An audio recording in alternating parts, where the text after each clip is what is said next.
دا علماء ستاسو خیر خوا دی کنا ما پسی ورک بمنزلونا گوری پکم لارو کی چه ناست بو مداغی لارو بسرونا گوری کل د مرگ نه چې خبر شي زما بیا په قبرونو به نومونه ګورې ورشي بې جنازه وګورئ ټول خلک یو بل ته لګیئ هلکه ډېر ښه سړی و ډېر زبردست انسان و وروستو بیا مونږ تعریفونه کوو چې د هغه د جنازې کټ اوچت شي وروستو بیا مونږ د جنازې په کټ پسې منډې وهو چې د جنازې دی کټ له اوږه ورکړو یو څو قدمه ورپسې واخلې نو ثواب دی پکې قبر ته چې مړی کوز کړې نو ثواب دی پکې قبر چې وکنې نو ثواب دی پکې کفن دفن کې شریک شي مړي ته غسل ورکړې نو ثواب دی پکې او منم ثواب پکې دی خو تا ته د گاونډي حقوق ندی بیان شوی تا ته د ژوندو انسانانو حقوق ندی بیان شوی خیر الناس من ينفع الناس تا ته د بل د اوښکو د وچولو احساس ندی بیان شوی تا ته د مظلوم مرسته کول ندی بیان شوی اته د ابوبکر صدیق صداقت ندی بیان شوی وګوره څومره د دروغو بازار دی ته د حضرت عمر عدالت ندی بیان شوی څومره د ظلم بازار دی د ظالم مرګري ډیر دي مظلوم پورې خلک خاندي تا ته د حضرت عثمان سخاوت او حیا نه ده بیان شوی ستاسو زنانو ته د بیبي فاطمه د حیا او د عفت او د پاک دامنۍ هغه صادر د هغې تعارف نه دی شوی تا ته قرآن نه دی بیان شوی یا ایها النبی قل لازواجک وبناتک ونساء المؤمنین تا ته نه دی بیان شوی ولا یبدین زینتهن تا ته نه دی بیان شوی وقل للمؤمنات یغضضن من ابصارهن ویحفظن فروجهن تا ته نه دی بیان شوی چې تاسو د خپلو نظرونو حفاظت کوئ اے زنانو تاسو حفاظت کوئ اے سړو قل للمؤمنین یغضوا من ابصارهم اے تاسو د نظرونو حفاظت کوئ وګوره څومره د بدنظرۍ بازار دی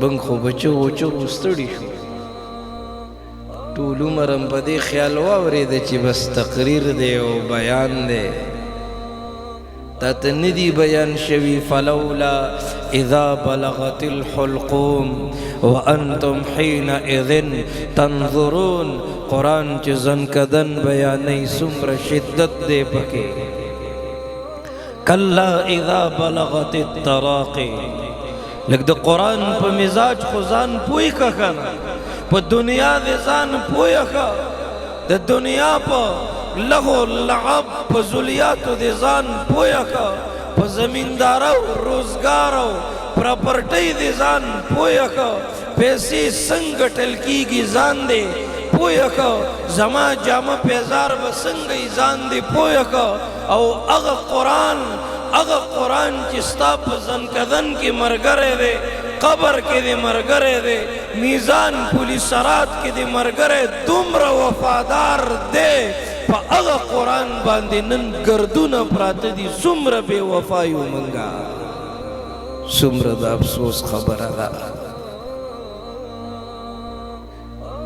زړه کې هم درد پیدا شي دا تقریر نه دی دا بیان نه دی تقریر خو ډېر کمزوری لفظ دی بیان خو ډېر کمزوری لفظ دی دا خو هغه دردونه دي هغه دردونه دي کم دردونه چې محمد رسول الله صلی الله علیه وسلم دی امت ته پریښي دي افسوس چې نن امت سره ټیم نشته دی چې د هغه پیغمبر د دردونو مطالعه کړې وې، د احد او د تبوک سختۍ یې کتلی وې، د میدان کربلا تکلیفونه محسوس کړي وي. لږ ټیم درته میلاو شي، په خپلم د خپلو صحابو زندگی وګورئ او د خپلو بچو ته هم د خپلو صحابو زندگی بیان کړئ.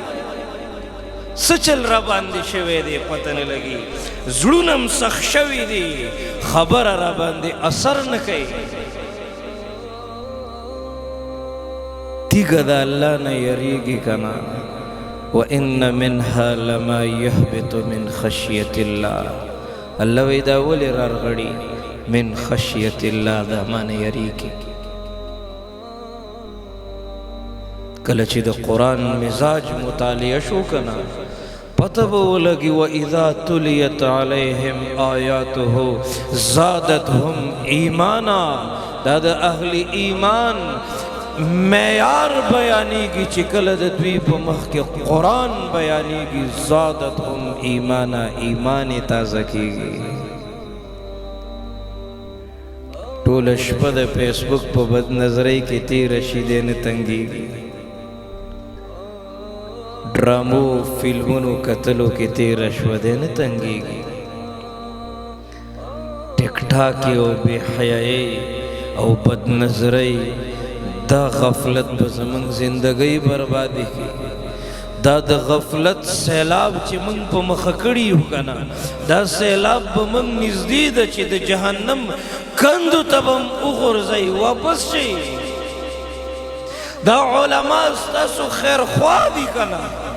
ننم زه په لار باندې روان یم، ننم د مسلمانانو د کور نه د ګالو بجانو اواز راځي، ننم د مسلمان د خور او لور اوازونه، ناچګانې، چغې او سورې بار په دې لارو کوڅو کې خلک اوري. ای ته په حجره کې ناستې، ستا د ښځو د ګډاګانو چغې او اوازونه په حجره کې پردي سړي اوري. دا ستا د غیرت انتها ده.